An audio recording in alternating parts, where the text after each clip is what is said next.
Hello everyone, this is Manjeet UPSC. Today we will discuss monetary policy. In monetary policy में क्या होता है कि मनी को की सप्लाई को इंक्रीज एंड डिक्रीज किया जाता है ताकि इन्फ्लेशन महंगाई को हम एक सर्टेन लिमिट तक सेट कर पाएं और इन्फ्लेशन का टारगेट होता है 4% प्लस माइनस 2%। तो क्या क्या इंस्ट्रूमेंट्स हैं मॉनेटरी पॉलिसीज के टू कंट्रोल द इन्फ्लेशन। तो मॉनेटरी पॉलिसी इन्फ्लेशन को कंट्रोल करने के लिए बनाई गई है और ये मनी की सप्लाई को इंक्रीज और डिक्रीज करती है according to the demand of the economy. तो ये बूस्ट भी करती है ग्रोथ को, इससे हमारी इकोनॉमी में बूस्ट भी आती है, हमारी इकोनॉमी अच्छे से रन करती है और अकॉर्डिंग टू आरबीआई गाइडलाइंस हम मनी सप्लाई को इंक्रीज भी करते हैं और डिक्रीज भी करते हैं। तो मॉनेटरी पॉलिसी टू टाइप्स की होती है। सबसे पहले होती है क्वांटिटेटिव, देन सेकंड है क्वालिटेटिव।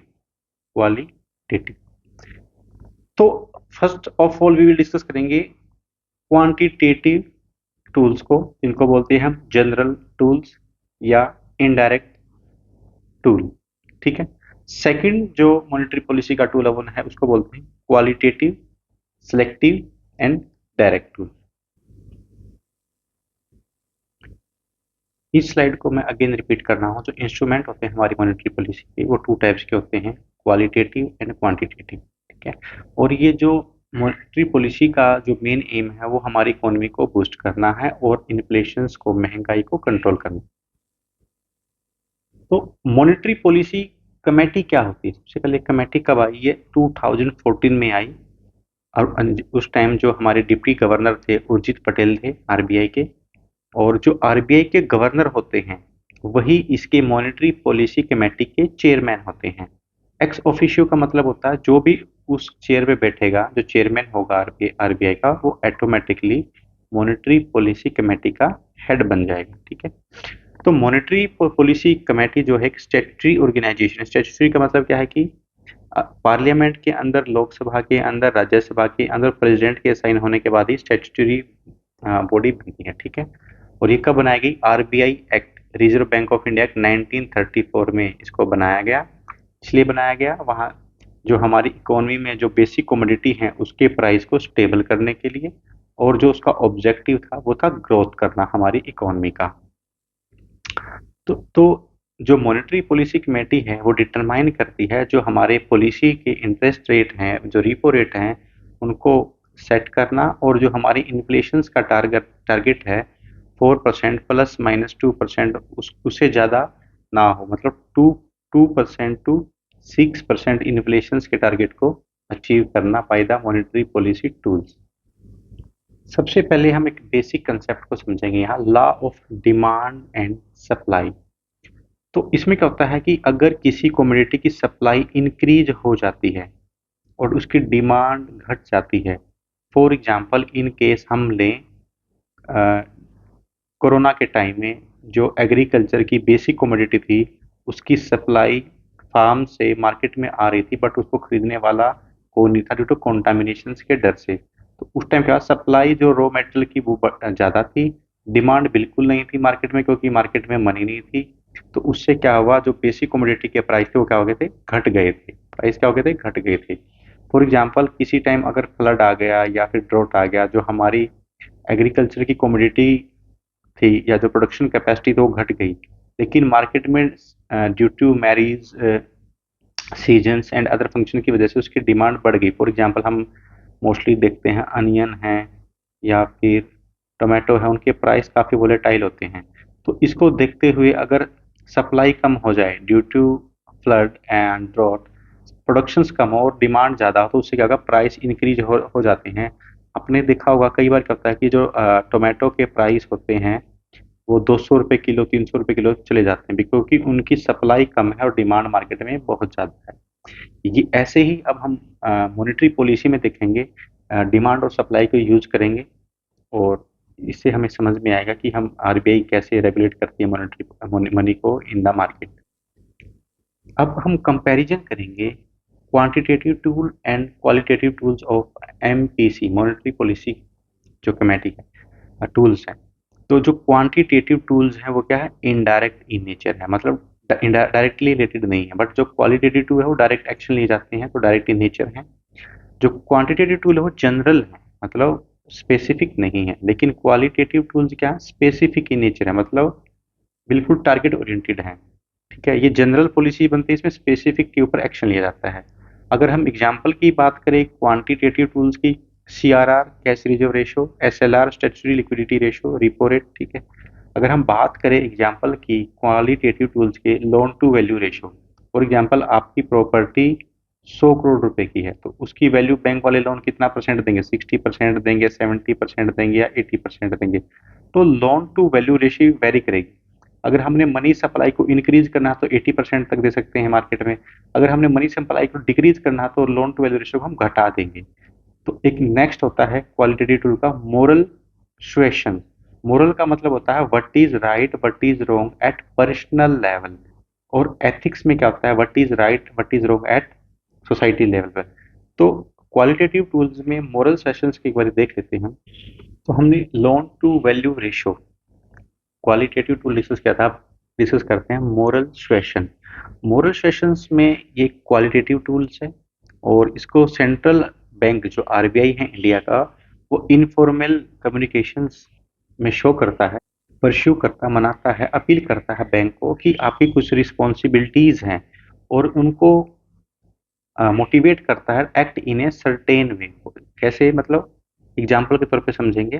जैसे एग्जाम्पल हम देखेंगे कि आरबीआई बैंक से अर्ज करता है कि आपको जो लोन देना है वो स्पेसिफिक सेक्टर को ज़्यादा प्रायोरिटी देनी है, जैसे एग्रीकल्चर को, मैन्युफैक्चरिंग को। ठीक है, और जहाँ पर बहुत ज़्यादा रिस्क हो तो वहाँ पर आपको लोन नहीं देना है, क्योंकि हमारा जो एनपीए है, नॉन परफॉर्मिंग असेट, जो फॉर एग्जाम्पल हम लोन दे देते हैं और वो हम उसको फिर वो फुलफिल या फिर रिटर्न नहीं कर पाता है वो पर्सन, तो उससे काफ़ी कॉस्ट आती है और हमारी जो इकोनॉमी में काफ़ी प्रॉब्लम होती है बाद में रिकवर करने में। तो उसको लोन ना दिया जाए, और सर्टेन लेवल पर हमें लिक्विडिटी को मेंटेन करना है, किसकी हेल्प से, C R S L R की हेल्प से, वो हम आगे डिस्कस करेंगे। अब हम डिस्कस करेंगे quantitative tools of monetary policy. Qualitative हमने डिस्कस कर लिया, loan to value ratio, moral questions. तो हम एट द एंड भी डिस्कस करेंगे इन चीज़ों को, रिवाइज करेंगे। तो क्वांटिटेटिव टूल्स सबसे इंपॉर्टेंट है, इसी से क्वेश्चंस आते हैं। तो जो क्वांटिटेटिव टूल्स है वो इन्फ्लुएंस करता है मॉनेटरी वॉल्यूम्स को, कि कितनी करेंसी मार्केट में रहेगी, और क्रेडिट सप्लाई को, लोन टू वैल्यू रेशो। तो क्वांटिटेटिव टूल्स में क्या क्या हम यूज करते हैं, जैसे एग्जाम्पल के तौर पर cash reserve ratio, CRR, statutory liquidity ratio, SLR, repo rate, RR, triple R, reverse repo rate, marginal standing facility, bank rate, open market operation. ये क्वांटिटेटिव टूल्स हैं, ये इनडायरेक्टली अप्लाई होते हैं और जनरल होते हैं नेचर में। अब इनको स्टेप टू स्टेप वाइज हम आगे पढ़ते हैं। सबसे पहले हम एक कंसेप्ट को देख लेते हैं, NDTL, net demand time liability. इसमें क्या होता है कि हमें टोटल अमाउंट ऑफ डिपॉजिट्स जो है बैंक को अपने पास कितनी रखनी है, मतलब किस किस टाइप के डिपॉजिट्स, टू टाइप के deposit, demand deposits and time deposits. सबसे पहले हम दोनों को डिस्कस करते हैं, व्हाट इज डिमांड डिपॉजिट्स।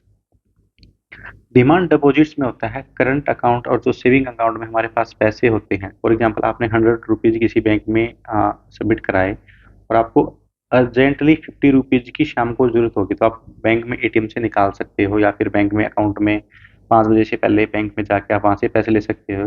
तो वह डिमांड लाइबिलिटीज, कि आपके जो सेविंग अकाउंट के, करंट अकाउंट के अंदर जो पैसे आप किसी टाइम भी निकाल सकते हो।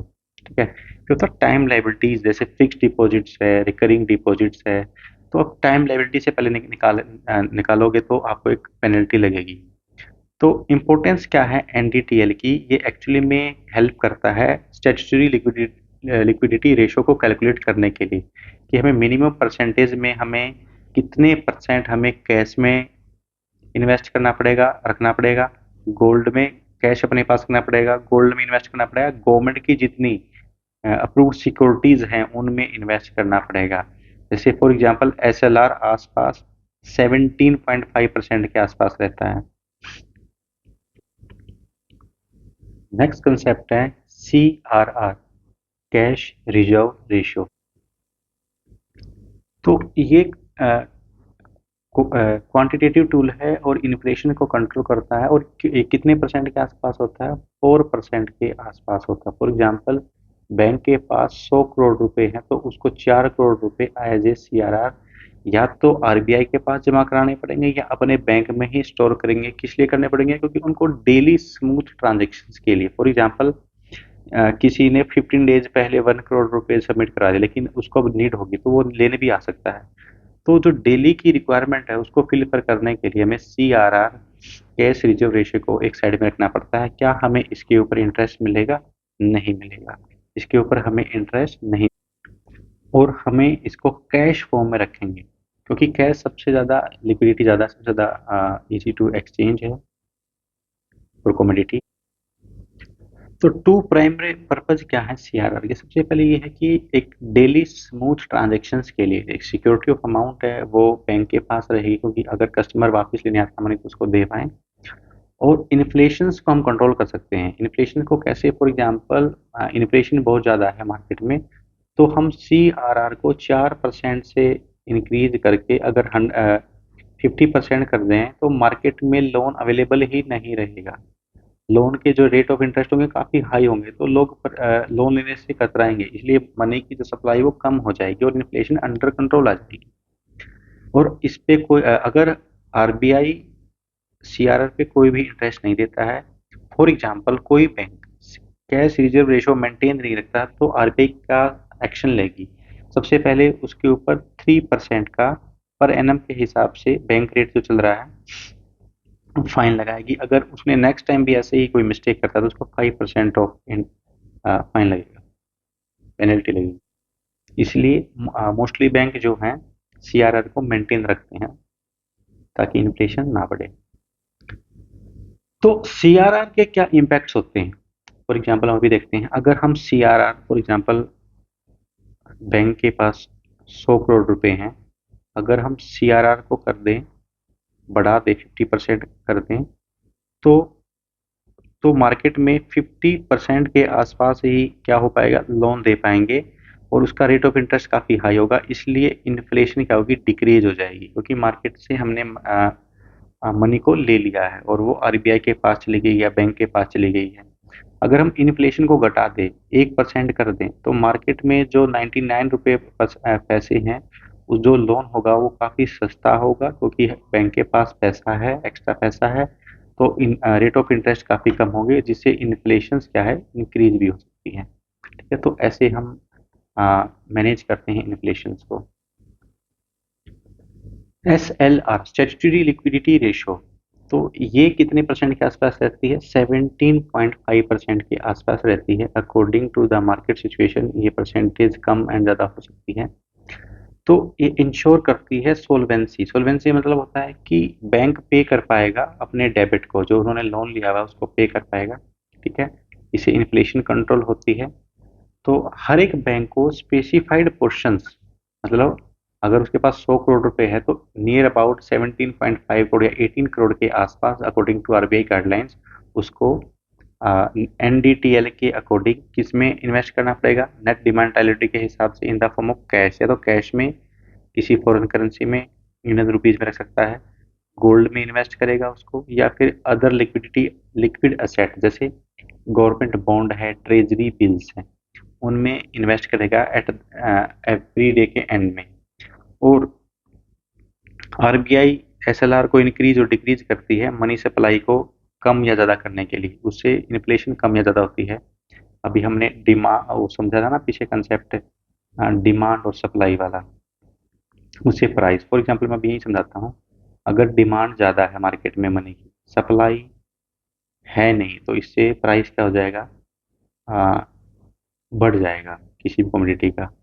अगर डिमांड मार्केट में बिल्कुल भी नहीं है, सप्लाई ज़्यादा है, तो प्राइस क्या हो जाएगा? घट जाएगा। तो ऐसे ही हमारी मॉनेटरी पॉलिसी रन करती है। ठीक है, जो बैंक अर्न करता है SLR पे, यस, उनको इंटरेस्ट मिलता है या उस पर डिविडेंड्स आता है। जैसे हम गोल्ड के रेट बढ़ जाते हैं, ट्रेजरी बिल्स लगा लो आपने खरीदा 95 का तो 100 में बिक गया, तो गवर्नमेंट के बॉन्ड्स होते हैं, फिक्स्ड रेट ऑफ इंटरेस्ट मिलता है। ठीक है, अपने फॉरेन करेंसी खरीदी तो उसमें जो एक्स्ट्रा पैसे मिले, गोल्ड के रेट भी बढ़ जाते हैं तो उससे मिल जाए, तो यस, इससे हमें प्रॉफिट होता है। अगर कोई भी बैंक इसको मेंटेन नहीं करता है एसएलआर को, उसके ऊपर पेनल्टी लगेगी 3% की। अगर फिर से कंटिन्यू करता है तो उसके ऊपर 5% की पेनल्टी लगेगी। एक पी वाई क्वेश्चन को सोल्व कर लेते हैं। एक RB according to RBI guidelines adopt the expansion की पॉलिसी अडॉप्ट की है। एक्सपेंशन की मतलब क्या है कि जो रेट ऑफ इंटरेस्ट है काफ़ी कम किए गए हैं, काफ़ी कम रेट ऑफ इंटरेस्ट, ताकि लोग इजीली लोन ले पाएं और भर भी पाएं। तो उसमें से which one of the following would it not do, इनमें से क्या नहीं करना चाहिए। देखो, हमें एक्सपेंशन पॉलिसी बनानी है, मतलब इजी रेट बनाना है ताकि रेट ऑफ इंटरेस्ट काफ़ी कम हो। तो आरबीआई क्या करेगा, सबसे पहले नोट बताना है क्या गलत है। कट करेगा, ऑप्टिमाइज करेगा एस एल आर। देखो, अगर एस एल आर को कट करेगा, फॉर एग्जाम्पल 17 से कर दिया 10%, तो मार्केट में मनी सप्लाई बढ़ेगी और एक्सपेंशन की पॉलिसी है। यस, राइट, ये सही है। अब सेकंड देखते हैं, increase the marginal standing facility rate. ये अभी हमने डिस्कस नहीं किया है, फिर भी हम एलिमिनेशन मेथड से इसका आंसर निकालेंगे। थर्ड और पढ़ते हैं, कट द बैंक रेट या रिपो रेट। बैंक रेट होता है जो मिनिमम रेट ऑफ इंटरेस्ट होता है, उससे कम कुछ ले नहीं सकते, सही बात है। रिपो रेट भी होता है कि बैंक आरबीआई को सरप्लस मनी देता है और आरबीआई को इंटरेस्ट रेट देता है। यस, अगर उसको कट कर देंगे तो इसे भी मनी सप्लाई बढ़ जाएगी। तो फर्स्ट तो 100% हम श्योर हैं, और हमने आंसर बताना कि नोट, अगर देखो तीनों में फर्स्ट है और ये सही है, हमने नोट बताना है। ये आंसर आ गया गलत है, तो ये आंसर है, ये सही नहीं, बिल्कुल नहीं है, क्योंकि हमने देखा है कि ये बिल्कुल करेक्ट है। अगर हम एसएलआर को कट कर देंगे, कम कर देंगे, 17 17.5 की जगह 10% कर देंगे, तो जो 90% मनी के आसपास है, हम क्या कर पाएंगे, लोन दे पाएंगे और सस्ता लोन दे पाएंगे। फर्स्ट बिल्कुल राइट आंसर, हमें नोट बताना। देखो, ऐसे एलिमिनेशन की मेथड से हम राइट आंसर निकाल सकते हैं, और ये बिल्कुल रॉन्ग स्टेटमेंट ये है, उसके हिसाब से ये आंसर बनता है। ठीक, अब हम डिस्कस करते हैं रिपो रेट। रिपो रेट में क्या होता है कि किसी बैंक के पास, किसी कमर्शियल बैंक के पास पैसे नहीं है डेली डिमांड को फुलफिल करने के लिए, तो वो क्या करेगा, आरबीआई के पास जाएगा, क्योंकि आरबीआई क्या है, लेंडर ऑफ लास्ट रिजोर्ट। अगर कोई बैंक किसी की मदद नहीं कर रहा है या कहीं से पैसे नहीं मिल रही है, तो आरबीआई उसको लोन दे सकता है। तो commercial bank in case of shortage of money RBI से एज ए लोन ले सकता है। ठीक है, तो इसको क्या बोलते हैं, रिपो रेट को क्या बोलते हैं, रीपर्चेज ऑप्शंस भी बोलते हैं। और इसमें कोलेटरल जमा करानी होती है। यस, इसमें कोलेटरल को देना पड़ेगा, इस फॉर्म में देना पड़ेगा, जो गवर्नमेंट की सिक्योरिटी है। बैंक जो है आरबीआई को गवर्नमेंट की सिक्योरिटी बेचेगा और प्री डिटरमाइंड रेट पे बेचेगा। फॉर एग्जांपल, किसी सिक्योरिटी, गवर्नमेंट सिक्योरिटी का रेट 95 रुपीज़ है, 95 रुपये में परचेज करेगा और 100 की बेचेगा, और प्री डिटरमाइंड रेट और टाइम के हिसाब से, टाइम एंड डेट के हिसाब से उसको खरीदेगा। जो आरबीआई रेट चार्ज करता है बैंक को, जब उसके पास डिफिसिट में मनी होती है, उसको पैसे देता है आरबीआई, तो जो रेट चार्ज करते हैं उसको बोलते हैं रिपो रेट। इससे क्या होता है, मार्केट में मनी सप्लाई इंक्रीज होती है और अच्छे से हमारी इकोनॉमी रन करती है और बैंक स्मूथली ट्रांजेक्शन करता है। इससे क्या होगा, अगर हाई रिपो रेट कर दें, इससे क्या हो जाएगा कि बैंक के पास रिटर्न करने पड़ेंगे पैसे, तो जो मनी है वो काफ़ी एक्सपेंसिव हो जाएगी और लोग अवॉइड करेंगे लोन लेने के लिए। अगर लेजर क्रेडिट लोग प्रेफर करेंगे। अगर रेपो रेट को अगर कम कर दिया जाए, तो जो इंटरेस्ट रेट है वो काफ़ी कम हो जाएंगे और लोन प्रेफर करेंगे लोग देना, और इजी टू वो रिटर्न करना भी होगा। तो इससे क्या है, उसको मार्केट में मनी सप्लाई इंक्रीज हो जाएगी। तो इसलिए बैंक ऐसे ही एडजस्ट करता है मनी सप्लाई को मार्केट में। ठीक है, और जो हम देखेंगे सेविंग अकाउंट, फिक्स्ड डिपॉजिट के ऊपर हमें जो रेट ऑफ इंटरेस्ट मिलता है, वो किसके द्वारा बेंच मार्क करके लिया जाता है, रिपो रेट को हम एज ए बेस मान के फिर बैंक डिसाइड करता है क्या एफडी और सेविंग इंटरेस्ट रेट ऑफ देना है जो उनके कस्टमर्स हैं या डिपॉजिटर्स हैं। अगर मार्केट में, अगर आरबीआई रिपो रेट के इंक्रीज कर दें तो इससे क्या हो जाएगा, मनी सप्लाई मार्केट में कम हो जाएगी और इन्फ्लेशन क्या हो जाएगा, डिक्रीज हो जाएगा। अगर मार्केट में आरबीआई रिपो रेट को कम कर दे, इससे क्या हो जाएगा, रिपो रेट कम होने के बाद बैंक के पास ज़्यादा मनी रहेगी और वो इजी लोन दे पाएगा, सस्ता लोन हो जाएगा और उससे क्या होगा, इन्फ्लेशन इंक्रीज हो जाएगी। तो ये कंसेप्ट था। टर्म रिपो कब आई, ये आई अक्टूबर 2013 में आरबीआई ने इंट्रोड्यूस किया इसको। और ये डिफरेंट टेन्योर के लिए ली जाती है, जैसे 7 डेज, 14 डेज, 28 डेज के लिए जाती है और मार्केट में लिक्विडिटी को इंजेक्ट करती है, मतलब मनी सप्लाई को इंक्रीज करती है। और ये ओवरनाइट मतलब 1 डे से ज़्यादा के लिए ली जाती है। रिपो रेट, टर्म रिपो, इसका एम क्या है, एक बैंक दूसरे बैंक से वो ले लेगा, लोन ले लेगा, ठीक है।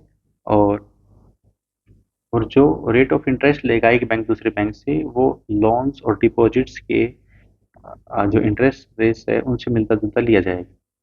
मतलब एक रीजनेबल रेट पे ये चीजें इंटर बैंक, एक बैंक दूसरे बैंक से लोन ले सकता है ऐसे भी। तो क्वेश्चन ये आता है कि एसबीआई ने लोन लिया आईसीआई से, क्या एसबीआई को कोलेटरल देना पड़ेगा आईसी को? यस। तो इसमें कोलेटरल देना पड़ेगा। कोलेटरल का मतलब होता है कि आपको कुछ ना कुछ गिरवी रखना पड़ेगा। यस। अब एक क्वेश्चन देख लेते हैं ताकि हमारे कंसेप्ट अच्छे से क्लियर हो पाए।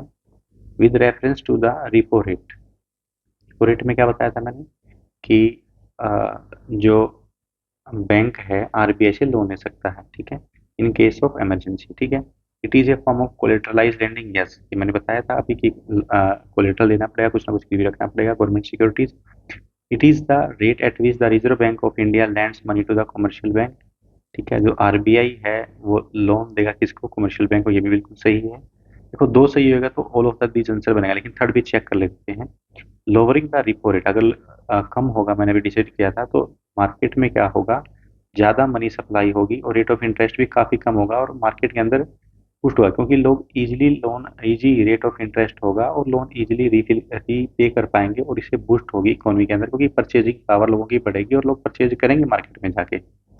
तो इससे जो हमारी इकोनॉमी है ऑटो पायलट मोड पे इंक्रीज होगी, हमारी ग्रोथ होगी। तो इसका जो राइट आंसर आ गया वो डी, क्योंकि ये भी सही है। तो all of this is the correct answer. Next concept है लॉन्ग टर्म रिपो रेट या लॉन्ग टर्म ऑपरेशन। इसमें क्या होता है कि अगर हमें लंबे समय के लिए लोन लेना है, शॉर्ट टर्म फंड लेना है, ठीक है, मतलब लंबे टाइम के लिए लेना है। फॉर एग्जांपल जैसे बड़ी अमाउंट लेनी है, 1.5 लाख करोड़, कितने टाइम के लिए ले सकते हैं, 1 to 3 year, minimum 1 year, maximum 3 year के बीच के लिए कोई लोन चाहिए, लॉन्ग टर्म के लिए चाहिए, तो उसके लिए हमें है लॉन्ग टर्म रिपो रेट। और ये क्या करता है, परमानेंट और डीपर लिक्विडिटी, कैश फ्लो करता है मार्केट में, जिससे रेट ऑफ इंटरेस्ट काफ़ी सस्ता हो जाता है और लोगों को क्या मिलता है, चीपर लोन और इजी टू रीपे है। इससे मार्केट में बूस्टिंग पैदा होती है, परचेजिंग पावर लोगों की बढ़ती है और इकोनॉमी के अंदर पैसा जाता है तो लोग परचेजिंग पावर लोगों की बढ़ती है और लोग परचेज करते हैं तो हमारी इकोनॉमी रन होती है और हम ग्रोथ अचीव करते हैं। दो कन्फ्यूजियस टर्म होती है, इसको नोट में लिख लें कि बेस रेट क्या होता है। बेस रेट में क्या होता है कि मिनिमम रेट होता है, फॉर एग्जांपल लगा लो 4.5% रेट ऑफ इंटरेस्ट चार्ज है, इससे कम कोई भी किसी भी बैंक को अलाउ नहीं है अपने कस्टमर को लोन देना, उसको बोलते हैं बेस रेट।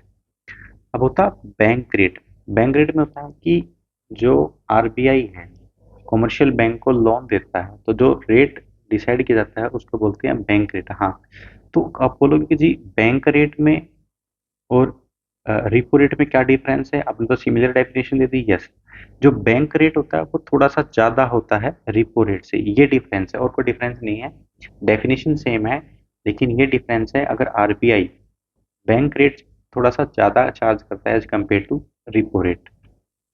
क्वेश्चन ये बन सकता है कि bank rate is greater than repo rate.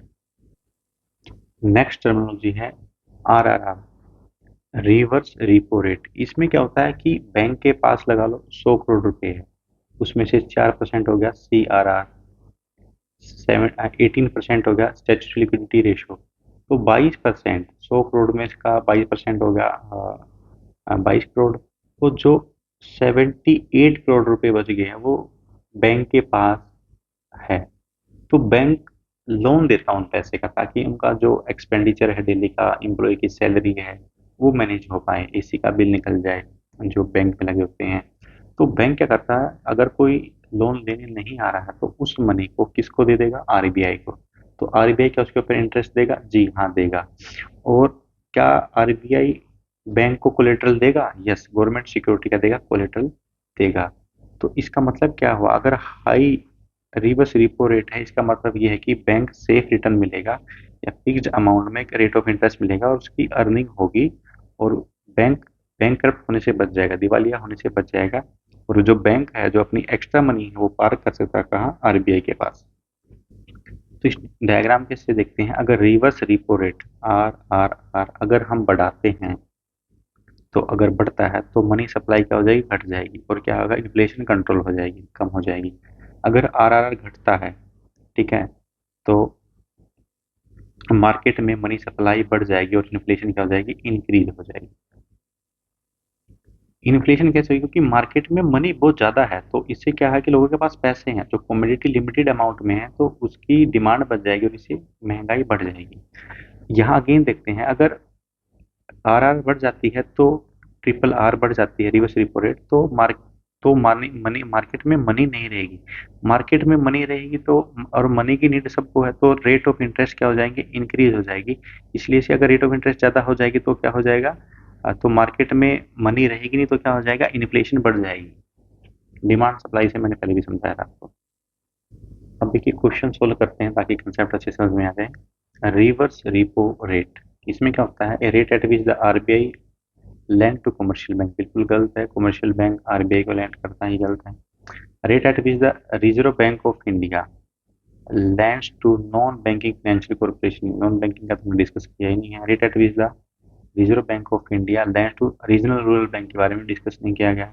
Rate at which the Reserve Bank of India lend to government of India, ये तो हमने डिस्कस किया ही नहीं है, तो इसका राइट आंसर है नन ऑफ दीज। हमने क्या बताया था, रिवर्स रिपो रेट में क्या होता है, हमने ये डिस्कस किया था कि जो बैंक के पास सरप्लस मनी है, जो एक्स्ट्रा मनी है, उसको किसको दे देगा, आरबीआई को, ताकि वो बैंक होने से बैंक बच जाए और लोगों का ट्रस्ट बना रहे बैंक सिस्टम के ऊपर।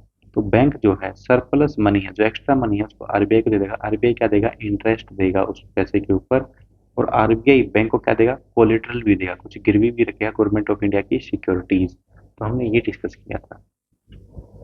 Right answer is E. Next है लिक्विडिटी एडजस्टमेंट फैसिलिटी।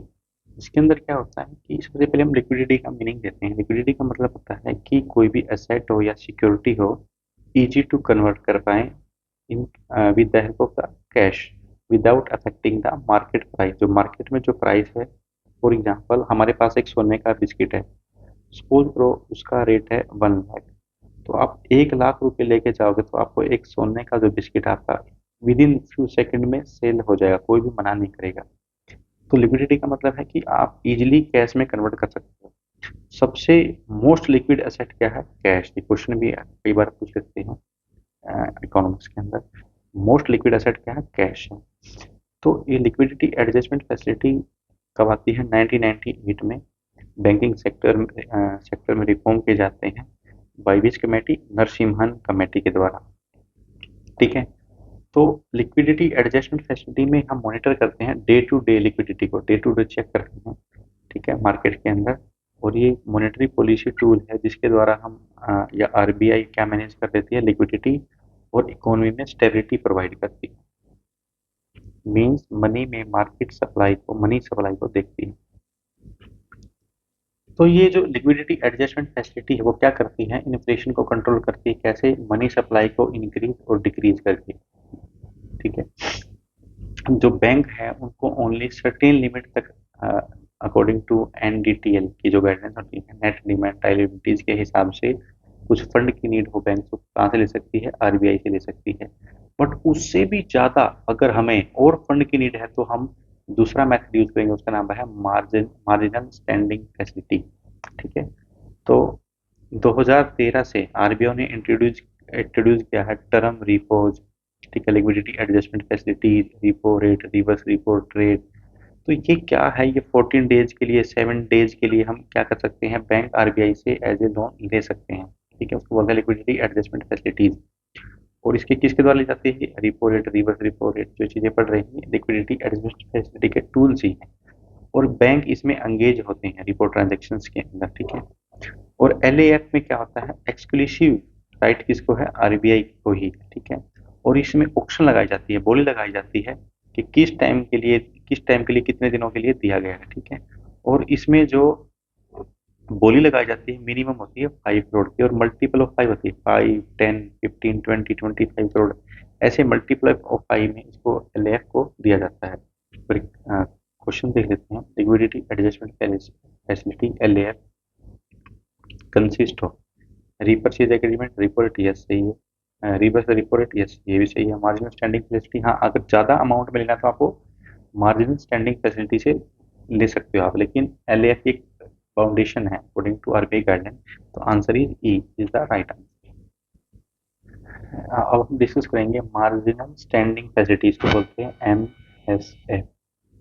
अगर हम लिक्विडिटी एडजस्टमेंट फैसिलिटी एलएफ से एक सर्टेन लिमिट तक की आरबीआई से बैंक लोन ले सकता है, बोरो कर सकता है। अगर हमें इससे ज़्यादा नीड हो तो हम कहाँ जाएंगे? हम आरबीआई के पास ही जाएंगे, yes we can go there. तो उसको बोलेंगे मार्जिनल स्टैंडिंग फैसिलिटी। तो ये जो मार्जिनल स्टैंडिंग फैसिलिटी है वो किसके द्वारा अनाउंस किया गया? आरबीआई के द्वारा 2011-12 में, ठीक है। तो इसमें जो रेट ऑफ इंटरेस्ट होगा वो एलएएफ से ज़्यादा होगा। एमएसएफ के अंदर पैनल रेट ऑफ इंटरेस्ट लगेगा, मतलब ज़्यादा लगेगा, ठीक है। और ये जो एमएसएफ है ये लास्ट रिजोर्ट है, मतलब इसके बाद आपको कहीं भी नहीं जा सकती, ये लास्ट रिजोर्ट है बैंक का आरबीआई से लोन लेने का। इसलिए इसके ऊपर जो पैनल रेट किस बेस पे लगता है? रिपो रेट प्लस 3% लगा लो, ऐसे रिपो रेट प्लस। तो इसमें रिपो रेट को बेस मान के हम उसको पैनल रेट लगाया जाता है, और उसको एमएसएफ को बोलते हैं last resort for the bank, क्योंकि उसके जितने भी सारे बोरोविंग ऑप्शन से सारे खत्म हो गए हैं, उसके बाद एमएसएफ को यूज किया जाता है। और जो क्वेश्चन ही पूछा जाए कि लिक्विडिटी एडजस्टमेंट फैसिलिटी के जो रेट होते हैं वो कम होते हैं किससे? मार्जिनल स्टैंडिंग फैसिलिटी से, क्योंकि ये लास्ट रिजोर्ट है, ये इससे पहले का रिजोर्ट है, इसमें लिमिटेशंस कम है, अमाउंट कम है, इसमें अमाउंट ज़्यादा है। तो ये जो मार्जिनल स्टैंडिंग फैसिलिटी है ये एक सेफ्टी वाले की तरह काम करता है। अगर बैंक के पास कोई ऑप्शन नहीं है लोन लेने का तो एमएसएफ से ले सकता है, ठीक है। तो जो एमएफएस का रेट ऑफ इंटरेस्ट है काफ़ी ज़्यादा है। उसके बाद किसका रेट ऑफ इंटरेस्ट आता है? लिक्विडिटी एडजस्टमेंट फैसिलिटी, उसके बाद रिपो रेट, उसके बाद रिवर्स रिपो रेट। ये हायरार्की है रेट ऑफ इंटरेस्ट की। क्या बैंक एमएसएफ को यूज करते हैं? हाँ यूज करते हैं। कब करते हैं? इमरजेंसी सिचुएशन, जब उनके पास कोई ऑप्शन नहीं बचा है, दूसरे बैंकों से लोन ले ही नहीं सकते हैं, उनके जो अदर ऑप्शन हैं वो खत्म हो गए, तब ये लास्ट रिजोर्ट ऑफ वेपन है। एक टर्मिनोलॉजी डिस्कस करते हैं एसडीएफ, स्टैंडिंग डिपॉजिट फैसिलिटी। इसमें क्या होता है कि बैंक के पास अगर एक्सेस मनी है तो वो आरबीआई को दे सकता है, पार कर सकता है, और आरबीआई उसको लोन देगा, वो इंटरेस्ट रेट ऑफ इंटरेस्ट देगा, यस देगा, रेट ऑफ इंटरेस्ट उसको मिलेगा। क्या आरबीआई बैंक को कोलेटरल देगा? नहीं, इसमें आरबीआई बैंक को कोलेटरल नहीं देगा। तो रिवर्स रिपो रेट और ये एसडीएफ में यही फर्क था। रिवर्स रिपो रेट में आरबीआई बैंक को कोलेटरल देगा, एसडीएफ स्टैंडिंग डिपॉजिट फैसिलिटी में आरबीआई बैंक को कोलेटरल नहीं देगा। एक मेंस का आंसर देख लेते हैं, 2019 में आया था। Do you agree with the view that the study का मतलब कंटिन्यूसली जीडीपी ग्रोथ चाहिए और लो इन्फ्लेशन चाहिए, have left the Indian economy in good shape? Yes. देखो अगर लो इन्फ्लेशन है, महंगाई कम है, महंगाई कम है तो लोगों के पास पैसे बहुत ज़्यादा या पैसे बचेंगे, तब वो इन्वेस्ट करेंगे मार्केट में, इन्वेस्ट करेंगे तो उससे हमारी इकोनॉमी रन करेगी, परचेजिंग पावर लोगों की बढ़ेगी, मैन्युफैक्चरिंग बढ़ेगी, एम्प्लॉयमेंट बढ़ेगी। तो इससे क्या होगा? हमारी ग्रोथ होगी जीडीपी, जैसे ही ग्रोथ होगी तो हमारी इकोनॉमी स्टेबल होगी। तो इसमें गिव रीजन देके बता सकते हैं कि यस लो इन्फ्लेशन है तो हमारी इकोनॉमी अच्छे से रन करेगी, क्योंकि लोगों की परचेजिंग पावर पैरिटी बढ़ रही है। परचेजिंग पावर पैरिटी क्या बढ़ रही है?